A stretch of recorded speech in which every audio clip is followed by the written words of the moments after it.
우리 교회 옆에 보면 어느 교회에서 운영하는 카페, 엠마오 가는 길, 엠마오라는 카페가 있습니다. 물론 일반 주민들이 많이 이용을 하는 카페입니다. 근데 엠마오로 가는 길에 했을 때, 엠마오는 성경에도 나와 있지만 예루살렘에서 한 15里떨어진, 그렇게 그리 멀지 않는 마을이죠. 그 마을에 그 마을로 가는 길이에요. 가는 길. 근데 그래서 이제 성경에서 엠마오라는 마을은 일종의 이제 상징적인 마을 이름이 된 거죠. 내리막길 혹은 예수를 다시 만난 곳 뭐 이렇게 그래서 이제 엠마오라는 지명을 얘기를 할 때 내리막길에서 예수를 만난 곳 이렇게 이제 우리가 상징적으로 얘기합니다. 여러분 바울이 예수님을 만난 곳은 어디예요? 다메섹이죠, 다메섹. 다메섹. 그런 것처럼 이제 엠마오가 그런 의미로 쓰여지는데, 그래서 이 엠마오로 가는 길 혹은 이 내리막길 마을, 내리막길로 가는 마을 이렇게 할 때 그 길이 내리막길이라기보다는 이 엠마오로 가는 두 제자, 두 사람이 실패, 절망, 슬픔, 고통 가운데 내려가는 길을 의미합니다. 인생에는 누구나 다 이해하듯이 오르막길이 있고 내리막길이 있습니다.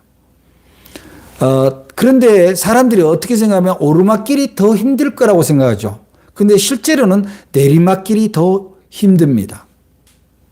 내리막길이 더 혼란스럽고 더 고통스럽죠. 왜냐? 오르막길에는 희망이 있어요. 곧 고지가 보인다. 곧 정상이 보인다. 나의 목적지가 보인다. 그렇게 희망이 있지만 내리막길은 희망이라기보다는 이제 무언가를 내려놔야 될 때입니다. 그래서 우리 등반을 하는 사람들이, 산을 타는 사람들이 올라갈 때가 위험해요? 내려올 때가 위험해요? 대부분. 내려올 때가 조심해야 돼요. 비행기도 마찬가지예요. 기장들이 사실은 이륙할 때보다 착륙할 때가 훨씬 더 긴장도가 높습니다. 인생도 마찬가지죠. 내리막길이라는 걸 뭘 의미하나요? 좋았던 것이 나빠지는 상태입니다.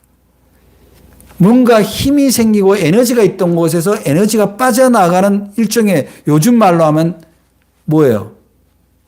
다운이 되고 슬리핑이 되는 때입니다.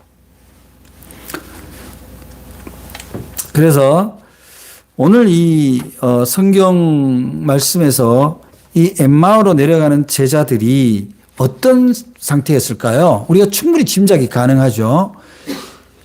자신들이 따랐던 예수님, 이스라엘을 해방시킬 예수님을 따라서 3년을 따라다녔고, 또 그분이 이제 이스라엘의 왕이 되어서 다윗의 왕의 계보를 이어갈 그런 해방자라는 그런 들뜬 그런 벅찬 희망으로 예루살렘에 들어갔으나 예수님은 체포되었고 즉각 사형이 집행되었습니다.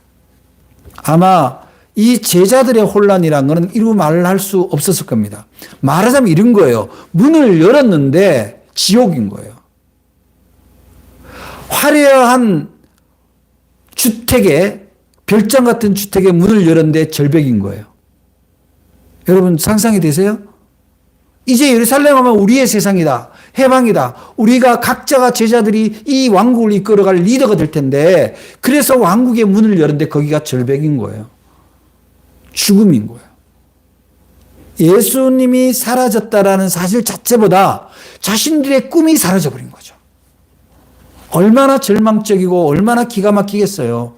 그렇게 내려가는 길에 부활하신 예수님을 만나는 장면이 오늘 성경의 장면입니다. 오늘 이 이야기에서 우리들이 주목해야 되는 것은, 나는 인생이 힘들 때, 내 삶이 힘들 때 예수를 만나는가를 돌아보는 기회로 삼아야 돼요. 엠마오로 내려가는 시점에 부활의 예수를 만난다. 굉장히 우리한테는 상징적인 이야기입니다. 부활은 뭡니까? 죽음이 끝이 아니다. 지금이 끝이 아니다라는 거예요. 새로운 시작을 얘기하는 겁니다. 그래서 이 엠마오 내려가는 제자 이야기는 신앙적으로 엄청난 교훈이 될 뿐만 아니라 이 상징적인 장면이 굉장히 예술적으로도 많이 표현되고 있어요. 그림으로도 수없이 많은 그림이 있고 음악으로도 많이 표현되어 있습니다. 많은 사람들의 신앙 고백, 간증을 할 때 바로 이 엠마오로 가는 제자들의 심령처럼 내리막길, 인생 내리막길에서 만난 예수를 고백하는 겁니다. 그게 신앙인들의 간증이죠. 보통 내리막길 하면 무슨 생각이 듭니까? 여러분들은. 내리막길 하면 대부분이 실패의 길입니다. 그 다음 뭐예요? 절망의 길이죠. 실패의 길과 절망의 길은, 실패와 절망은 형상이라면 거기에 나타난 육체적인 증상은 뭡니까? 슬픔과 고통입니다. 그 슬픔과 고통을 끼고 가는 것이 내리막길이에요. 제가 여러분들한테, 우리 은강교회 교인들한테 수없이 많은 설교상의 간증을 했지만 제가 경험한 그 절망, 여러분 생각해 보세요. 38의 청년 사업을 하던 사람이 이제 큰 아이가 7살, 막 태어난 아이가 있습니다. 근데 그 당시 빚이 4억이 넘어요. 한 푼의 생활비를 가져다 줄 수 없는 상태입니다. 그것도 뭐 한두 달이 아니고 몇 년을. 그런 상황 속에서, 그 절망 속에서 예수님을 만나서 오늘의 제가 있는 거예요. 여러분, 이제 이게 사람들이 왜 내리막길, 절망의 길, 인생 내리막길에서 더 힘드냐면은 그 상처와 눈물과 절망과 고통이 모든 감각 기능을 막아버려요. 이성을 회복하기가 어렵게 만듭니다. 너무 절망스러우면요, 사람이 마비가 돼요. 뭘 어떻게 해야 될지 몰라. 이걸 우리는 뭐라 그래요? 공황현상이라고 그러죠. 패닉이라고 하는 거예요.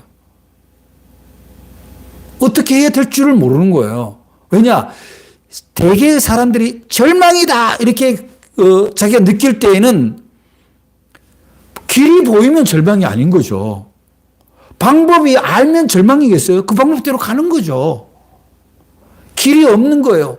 예수 그리스도를 인생의 길이고 생명의 길이고 진리의 길이고 모든 소망의 길이라고 믿었던 제자들이 예수가 십자가에 달려 돌아가시자 패닉이 온 거예요.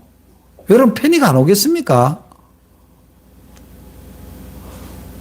모든 것이 멘붕 상태인 거예요. 그러면 어떻게 해요, 대부분? 우선 먹고 살아야 되니까 원래 먹고 살던 바닥으로 다시 돌아가는 거예요, 사람들이. 원래 있던 그 삶의 방식대로 돌아가는 거예요. 하나님께로 돌아온다기보다는 가장 밑바닥으로 돌아가는 거죠. 바로 지금 이 두 제자가 그러한 걸음을 가고 있는 거예요. 근데 많은 사람들이 실패와 고통과 절망이 오면 어떻게 합니까? 대부분 이렇게 묻죠. Why me? 왜 내게? 왜 하필 나한테 이런 일을? 하나님이 살아계시다면 어떻게 우리한테 이러실 수가 있어요? 이렇게 얘기를 하는 거예요, 대부분. 그러니까 하나님을 어떻게 봅니까? 빚쟁이처럼 보는 거예요. 왜 내가 하나님 믿었다는데 왜 하나님은 나한테 내가 원하지 않는 것을 주시지? 왜 이런 절망을 주시지? 그런 마음이 든다는 거예요. 대부분 사람들이 인생 내리막길에서는. 저 역시 그랬어요. 그래서 하나님이 나를 사랑하시면 돈을 주옵소서. 그런 기도를 하게 되는 거죠. 왜냐? 돈 때문에 시달리니까. 빚쟁이들이 집 앞에서 서성거리죠. 전화가 하루에 10통 오면 10통화 전부 돈 달라는 잖아요. 모든 것이 다 막혀 있어요, 사방에. 그때 무슨 생각이 드는가 하면 하나님이 계시는가? 그런 생각이 들고 우리 부모님은 왜 이렇게 가난해서 나가 이렇게 힘들 때 도와주지를 않나? 그런 생각이 드는 거예요. 근데 어느 날 기도를 하면 그런 생각이 드는 거죠. 아니, 내가 사고를 치고 내가 문제를 일으켜 놓고 하나님을 원망하고 부모님을 원망하고 자기 지혜 없음을 탓하기보다는 이런 뻔뻔스러운 자신이 발견되는 거예요. 그래서 기도를 하면은 자신의 그 무지함, 뻔뻔스러움, 불신 이런 것들에 대한 그 탄식이 젖어옵니다. 근데 돌이켜보면 그렇게 되는 것이 하나님을 만날 수 있는 내 안에 내 생각으로 가득 찬 눈꺼풀을 벗겨내는 일이에요. 내리막길에서는요, 고통과 절망이 나의 시야를 다 가립니다. 어찌해야 될 줄을 몰라요. 캄캄하다는 말이 맞아요. 맞아요. 그런데 그때 통안의 눈물을 흘리고 회개의 눈물을 흘리면 그 껍질이 벗겨지기 시작하면서 누가 봅니까? 구원의 주님이 보인다는 거예요. 이게 우리 신앙의 이유입니다. 예수님은 그걸 보여주시고자 제자들에게 나타나신 거예요. 너희들이 지금 절망했다고 생각하지? 너희들이 실패했다고 생각하지? 너희들이 슬프지? 그러나 내가 다시 왔어. 이것이 엠마오로 가는 제자들에게 나타나신 예수님의 뜻인 거예요. 실패가 아니다. 죽음이 끝이 아니다. 절망이 아니다라는 것을 끝까지 보여주시기 위해서 부활하신 예수님이 제자들에게 나타나신 거거든요. 사랑하는 여러분, 여러분 인생에서 실패하고 힘들 때 그때가 예수님을 만날 수 있는 기회라는 것을 여러분들이 염두에 두시기 바랍니다. 여러분은 뭐 이 예화를 들으신 적이 있겠지만 어느 사람이 꿈을 꿨어요. 너무 힘든 때인데 꿈에서 이제 바닷가 백사장을 탁 이제 걸어가는데 옆에 예수님이 같이 가시는 거예요. 주님이 같이 가면서 우리가 나와 예수님이 이렇게 두런두런 얘기를 하면서 두 발자국이 저기 멀리 가는데 잠깐 가다가 잠깐 다시 한번 바라보니까 그 지나간 발자국이 두 사람의 발자국이 있는 게 아니라 한 사람 발자국만 보이는 거예요. 그 한 사람의 발자국이 보일 때 그 꿈속에서 이 사람이 얘기합니다. 주님, 아니 왜 이제 나를 버려두고 내가 이렇게 힘든데 왜 나를 두고 어디 가신 거예요? 왜 나 혼자 걷게 하시는 거예요?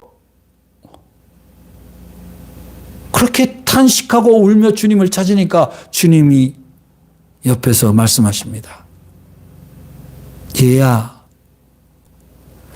그 발자국은 내가 너를 업고 가는 발자국이다. 네가 지쳐 쓰러져 있을 때 나는 너를 버리지 않았어.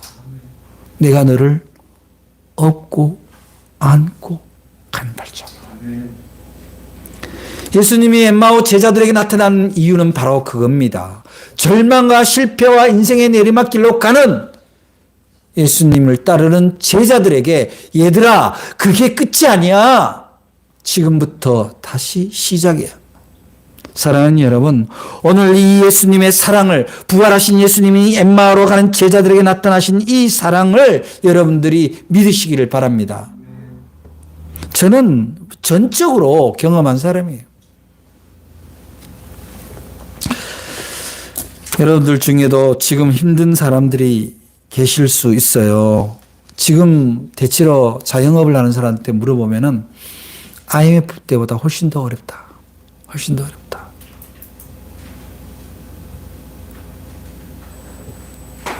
여러분, 우리가 예수 믿는 이유는 뭘까요? 좀 더 많은 것을 축적하기 위해, 소유하기 위해서 예수 믿나요? 좀 더 높은 자리, 좀 더 많은 사람들한테 인기를 얻기 위해서 예수를 믿나요? 아마 그렇지 않을 거예요. 우리 신앙의 이유는요, 우리의 생명이, 우리의 영혼이 어떤 이유에서도 죽거나 억압당할 수 없다라는 이유입니다. 왜냐? 우리의 생명은 하나님이 보시기에 너무나 소중하고 그 누구도 포기할 수 없는 하나님이 기이 여기시는 그런 생명이거든요. 그래서 하나님은 예수 그리스도를 통해서 너희들의 생명이 온전하기를 원하노라. 이것을 주님을 통해서 우리에게 보여주시는 것이 바로 부활의 사건입니다. 여러분, 우리가 구약에서도 보면은 그 요셉이 그 형들로부터 버림을 받아서 노예로 팔리잖아요. 그게 인생이 얼마나 하얀 길이에요. 진짜 어떻게 보면, 그죠? 그래갖고 어떻게 해서 어느 부잣집 관료집에 들어가서 종살이를 하는데 거기서 또 어려움을 당해서 감옥을 가요. 내리막길입니다. 근데 그가 그 내리막길에서 요셉이 취한 행동이 하나님께 기도하고 하나님을 의지하지 않고 하나님을 원망하고 하나님을 떠났다라면 어떻게 되었을까요? 그가 내리막길에서 붙들었던 거는 세상의 방식이나 자신의 경험이 아니에요. 하나님을 위해 하나님.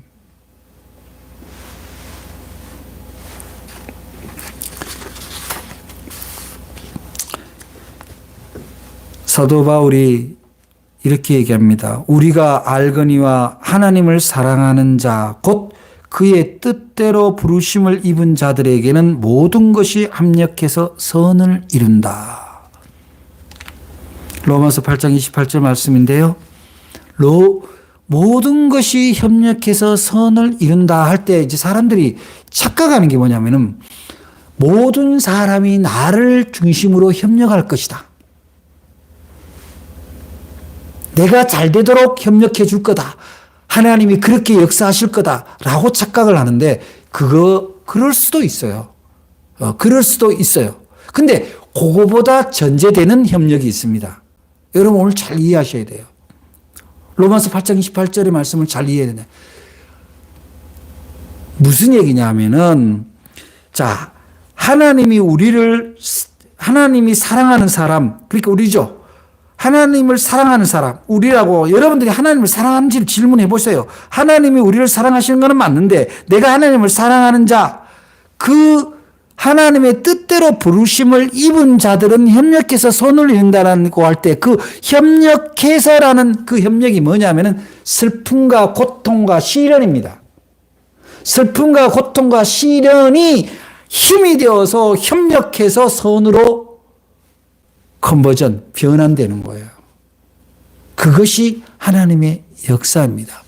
고통 없고 시련 없고 실패 없는 성공은 없어요. 죽음 없는 부활이 없는 것처럼 여러분이 지금 삶이 힘들고 지친 문제가 있습니까? 이것이 여러분의 삶을 개선시킬 협력해서 선을 이룰 하나의 자양분이 되는 것을 여러분들이 믿고 주님께 의탁하시기 바랍니다. 나는 울어본 경험이 없는 사람. 우리 그런 얘기예요. 눈물 젖은 빵을 먹어보지 않고 인생을 논하지 마라. 그렇게 얘기하는 것처럼 시련을 겪지 않는 성공자는 없어요. 그것이 굉장히 위험합니다. 여러분들이 나중에 직장에서 볼 때 오너의 2세가 일찍이 유학을 하고 바로 이사로 와서 바로 사장이 되는 그런 회사는 다소 조금 경계를 해야 돼요. 그러나 제대로 된 기업의 오너들은 그렇게 자식을 교육시키지 않습니다. 대부분 밑바닥부터 시키죠. 영업직, 생산직을 돌린 다음에 그리고 올려보냅니다. 물론 뭐 다른 평직원보다는 승진이 빠를 수는 있어요. 왜 그렇게 시킵니까? 바닥을 봐야 하늘도 볼 수 있는 거예요.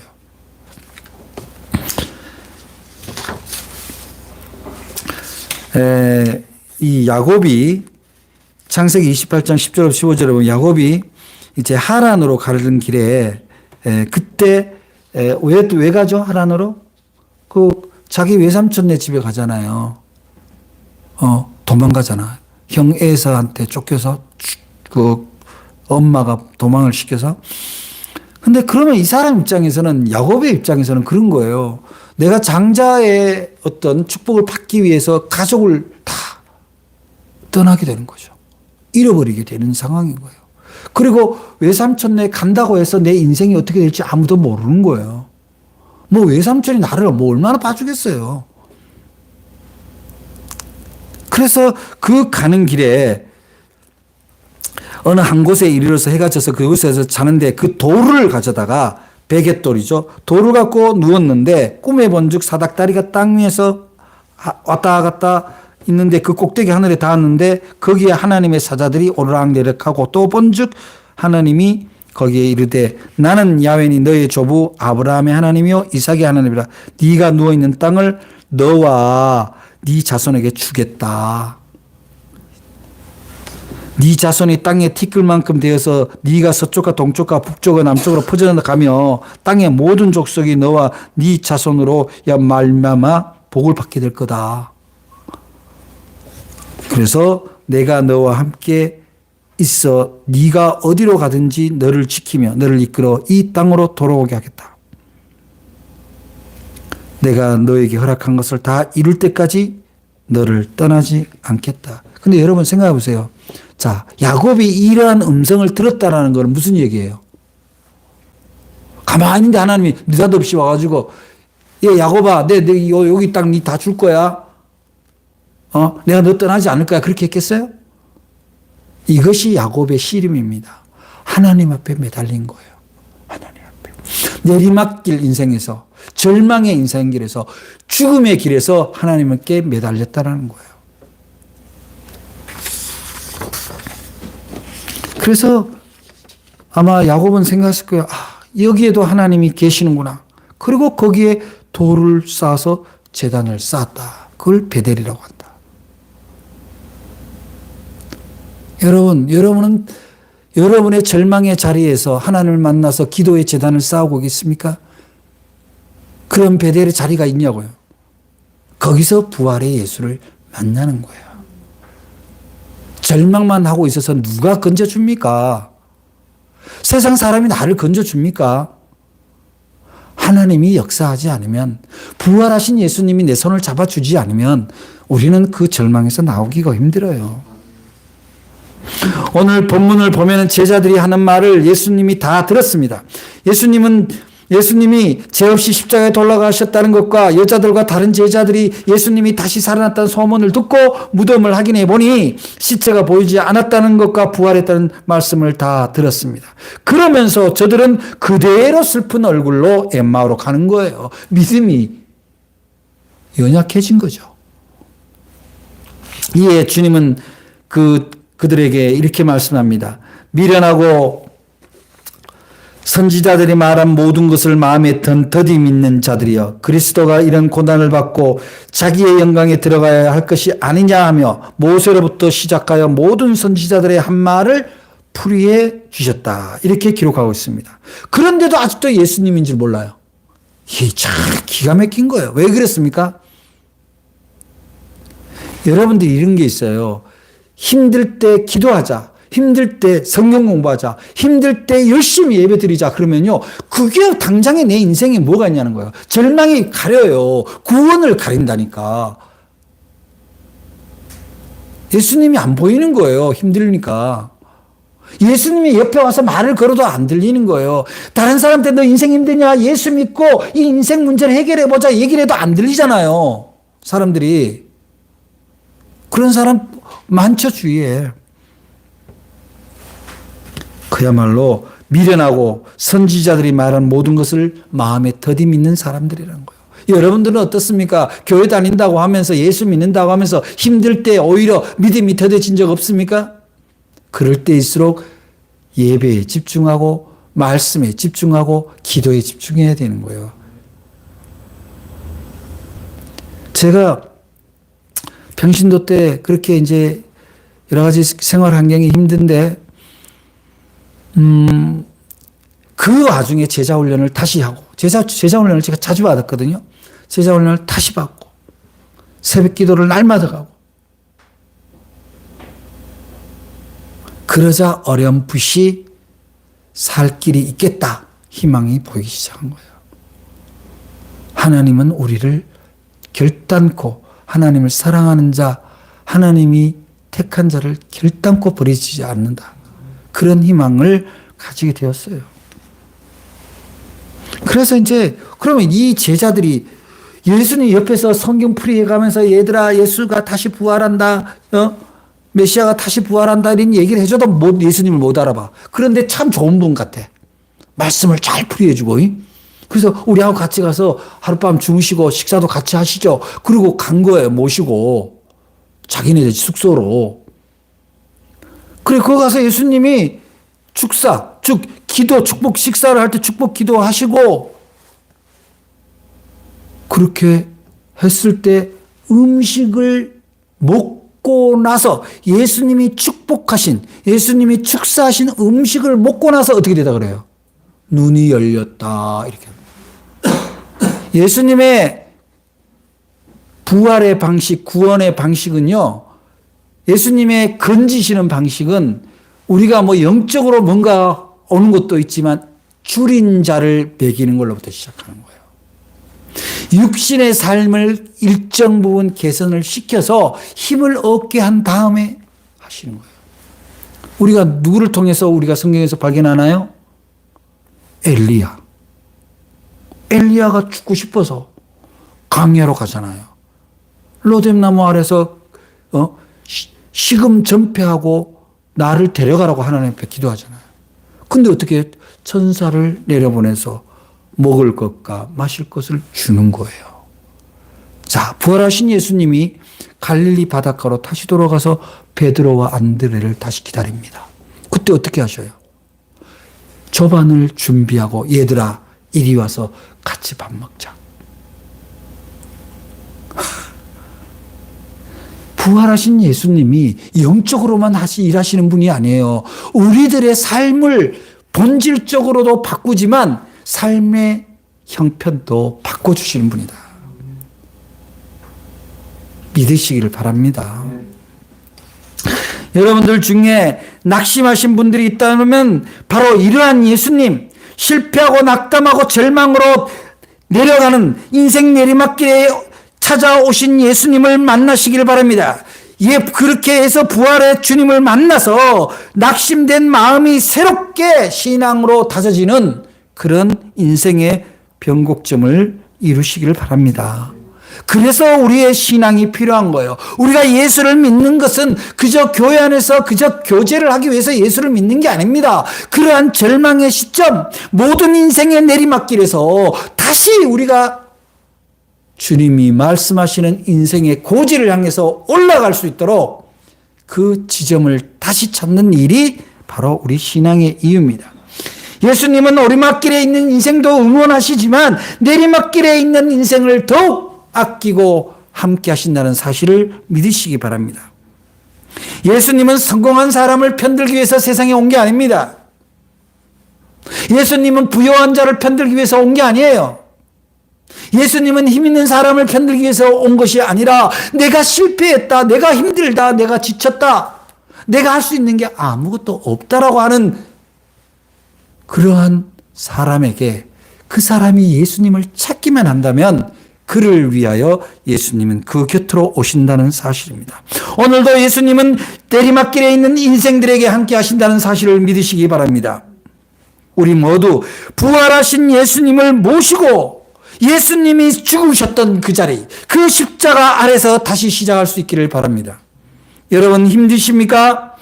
시편 30편 5절에 보면 저녁에는 울음이 기숙할지라도 아침에는 기쁨이 오리로다. 이 말씀처럼 슬픔과 절망의 내리막길에서 다시 기쁨의 오르막길로 돌아가는 길에 반드시 예수님을 만날 수 있기를 바랍니다. 창세기 28장 15절에 내가 너와 함께 있어 네가 어디로 가든지 너를 지키며 너를 이끌어 이 땅으로 돌아오게 할지라. 내가 너에게 허락한 것을 다 이루기까지 너를 떠나지 아니하리란 이 여호와 하나님의 말씀을 예수님이 친히 지켜주고 계시다는 사실입니다. 사랑하는 여러분, 지금은 내리막길이 아니지만 우리는 살다가 내리막길을 만날 수 있습니다. 그때 인생의 브레이크가 고장났는지 살펴보시기 바랍니다. 예수님은 때로 우리의 절망의 속도를 늦추시는 분입니다. 브레이크를 잡아주시는 분이에요. 그 자리에서 다시 인생이 재정비되고 다시 강화되어서 다시 언덕에 정상으로 올라가는 여러분들이 되시기를 바랍니다. 여러분들은 부활의 예수님이 찾고 그분이 여러분과 함께하는 사랑받는 사람, 택한 사람이라는 것을 믿으시길 바랍니다. 기도하겠습니다. 사랑의 주님, 감사합니다. 오늘 내리막길에서 만나는 부활의 예수님을 통해서